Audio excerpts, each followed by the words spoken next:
안녕하세요. 오늘 강의를 진행할 강사 전효선입니다. 우리는 앞의 과정에서 돌봄 계획에 따른 실천 방법들을 배웠습니다. 이번 시간은 생애 말 돌봄을 위해 준비해야 할 서식들을 살펴보려 합니다. 생애 말 임종 과정에 있는 환자에게 무의미한 연명의료를 시행하지 않거나 중단하며 국민의 삶을 존엄하게 마무리하도록 돕는 기준과 절차를 마련한 제도가 2018년 2월부터 시행되었습니다. 호스피스 완화 의료 및 임종 단계에 있는 환자의 연명의료 결정에 관한 법률, 이를 연명의료 결정법이라고 합니다. 여기서 무의미한 연명의료 중단은 임종 과정에 있는 환자에게 무의미한 생명만을 연장하는 의학적 시술을 하지 않는 것을 의미합니다. 즉, 심폐소생술, 혈액투석, 항암제 투여, 인공호흡기 착용, 체외 생명 유지술, 수혈, 혈압 상승제 투여, 그 밖의 연명의료에 해당하는 시술을 중단하는 것입니다. 그러나 통증 완화를 위한 의료 행위와 영양, 수분, 산소 공급은 중단하지 않습니다. 우리는 연명의료 결정법에 근거하여 법적 서식으로 사전 연명의료의향서와 연명의료 계획서를 작성할 수 있습니다.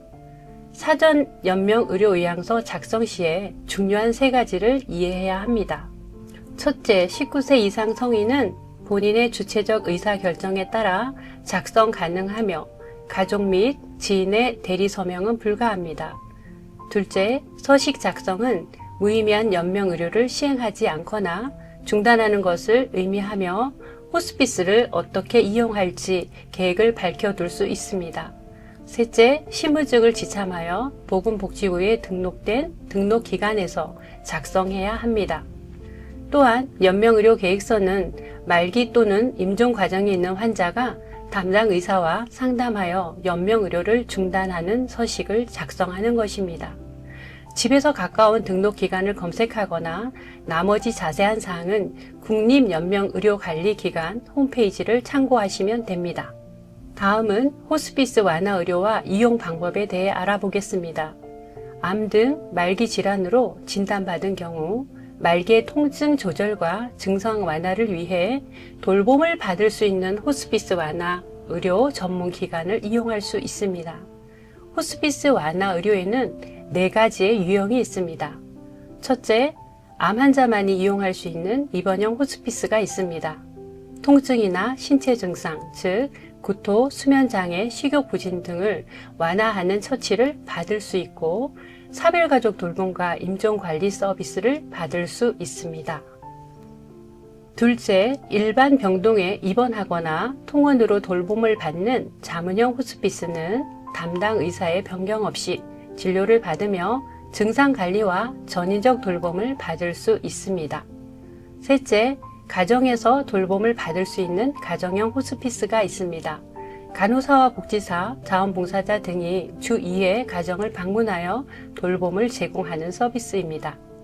넷째, 만 24세 이하의 생명을 위협하는 질환을 진단받은 아동 청소년 환자와 가족에게 돌봄을 제공하는 소아청소년 완화 의료가 있고 전국의 12곳에서 돌봄을 받을 수 있습니다.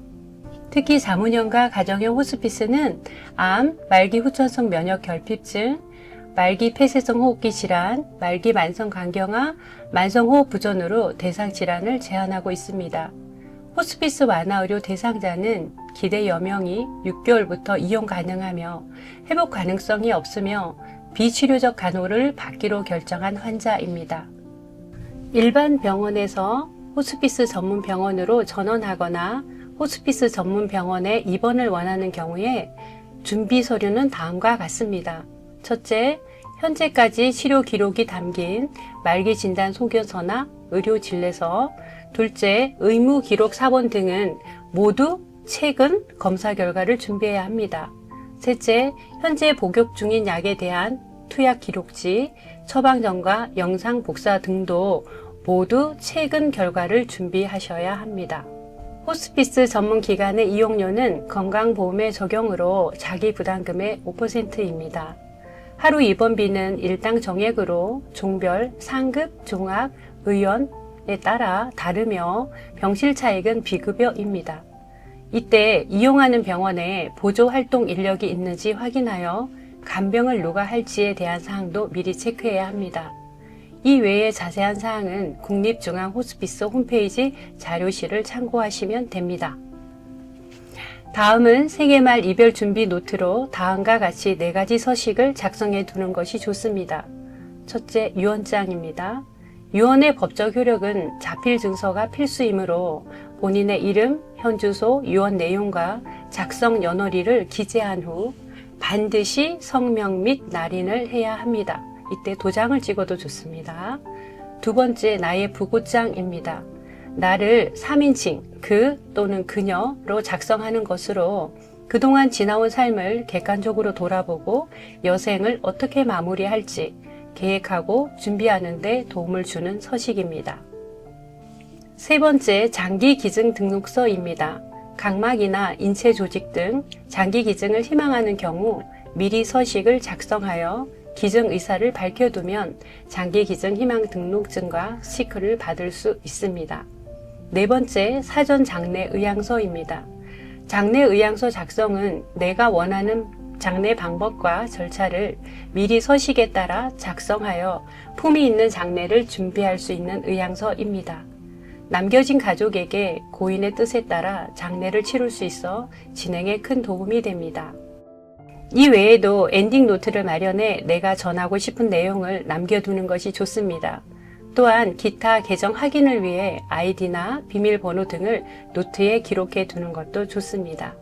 이제 남은 시간 동안 주변과 소통하며 배우고 활동하는 의미 있는 삶을 위해 부단히 움직여야 합니다. 밝은 생각으로 건강한 삶을 살아가시길 바랍니다. 경청해 주셔서 감사합니다.